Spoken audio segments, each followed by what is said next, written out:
Hello everyone, our topic for our mentoring today is the power of generosity.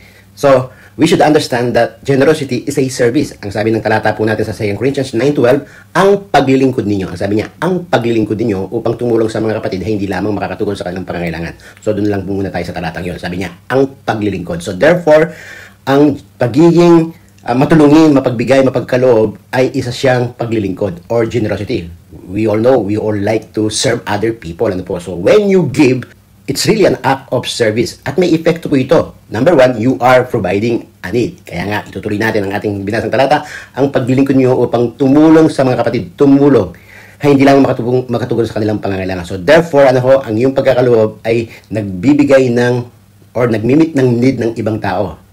You are fulfilling God's purpose sa inyong buhay. Di ba? Isa sa mga purpose natin ay maging kamukha natin ng Panginoong Jesucristo o maging katulad natin ng Diyos. Di ba? Sa Genesis 22:14, tinawag siya ni Abraham, the Lord is my provider. So, when we provide the need of other people, ay pinufulfill natin yung isa sa mga panawagan po natin bilang tinawag na anak ng Diyos. And it encourages gratitude. So, makikita natin sa huling talata, kundi magiging dahilan pa ng nag-uumapaw na pagsasalamat o pagpapasalamat nila sa Diyos. That's so very beautiful verse. It encourages gratitude. Magiging dahilan ito upang ang ibang mananampalataya ay lalong magpuri, magpasalamat sa Diyos. Kung magpapakilala ka sa isang tao o gustong maalala ka nila, ano yung gustong maalala sa kanila? Isa po sa pinakamagandang alaalang pwedeng nating iwan. Napakabait na tao yan. Napakamatulungin. Ayaw nating ma-identify as kuripot, as nakatikom ang kamay.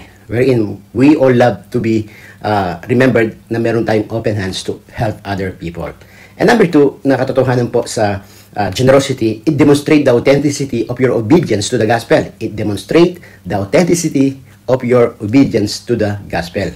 It means you are caring about the lost. Ang sabi ng talata po natin, 9:13 ng Corinthians, again, ang bukas palad ninyong pagbibigay sa kanila at sala nang siyang nagpapatuloy ng matapat ninyong sinusunod ang magandang balita. Inulit po, matapat ninyong sinusunod ang magandang balita ni Kristo dahil diyan magpupuri sila. Again, ano po sinabi yung magpupuri sila? So it means if you care about the lost soul, you have to give your tithes and offering. Kasi when it refers about the good news, it refers about the good news of salvation. That's why I say na kapag tayo nagkakaloob, ay pinupulpil natin yung panawagan ng Diyos na maabot ang maraming kaluluwa. That's why when you give, it's part of our evangelization or fulfilling yung purpose ng good news is to win soul and disciple them. Ganun lang po kasimple. That's why si Pablo dito nag-iikayat sa mga taga-Korinto na ihanda ang kanilang mga kaloob. Upang pagdating ng mga alagad na kukuha nito ay nakahanda na po. So, and then it also, yung power ng generosity, it also creates strong spiritual protection. And you gain the support of others. It also produce spiritual bond. Kaya ang sabi ng 9:14, again, ng Corinthians, kaya buong pagmamahal nila kayong ipananalangin. Kaganda po nun, sabi niya, kaya buong pagmamahal nila kayong ipananalangin dahil sa di masukat na kagandang loob ng Diyos sa inyo. So, you see, ano yung power ng generosity? And then, there are levels ng generosity. Gusto ko pong i-share sa inyo ito, which is a revelation from God. There are two levels of generosity. Yung unang first level, yung number one, time. You can be generous with your time. Anyone can give this if they manage their time well. Walang taong busy kapag may gustong mangyari. Inulit ko, walang taong busy kapag may gustong mangyari. Giving your time for others show your generosity. Kaya nga pag tayo nagsisimba, nagbibisit, we are being generous with our time. And anyone or everyone can do this. Number two is being generous with your talent. Ito po yung unang dalawang level. Everyone has a talent. Amen. Lahat po tayo. May skill po tayo. May natural gifting tayo. Or may mga na-develop na skill na tayo. So, anyone can give this. Anyone can share this. Yung skill mo sa pag-awit, kung hindi ka marunong mag-awit, pwede mong i-develop yan. Kung skill mo sa pagdugtog ng gitara, anumang instrument, you can give that. Kung wala ka ng natural skill yan, you can develop that. And still, you can offer it. And when you offer it to God, it becomes a generosity. Serving others through your talent demonstrates selfless service. Serving others through your talent demonstrates your selfless service. Yung second level ng generosity. Kung gusto natin mag-level up, ito po. Number one is financial giving or material giving. Everyone has a different financial status. Pero hindi nasusukat ang dami ng yung pera sa pagiging generous. Hindi ibig sabihin mahirap ka, hindi ka pwedeng maging generous.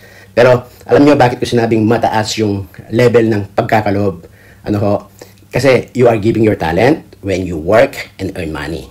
You are giving your time. You are giving your sacrifice. So, nasasakop ng tatlong elemento sa ating pagkakaloob ng ating mga offering or sacrifices sa Panginoon when we do that. And last level or higher level ng generosity is when you are able to give up your life sacrificially. It means dumating ka na dun sa you are able to deny yourself to bless other people. Ito po yung levelo when you don't care about anything, about your concern. Your concern is to fulfill God's purpose in your life. Look at Jesus, one of the best example po natin. Jesus doesn't care if he lives like a poor or die for the sinner. Bakit? Kasi ang kanyang highest purpose o mataas na levelo ng nasa puso po niya sa pagkakaloob is giving up his life. So, hope you have learned po. God bless you all.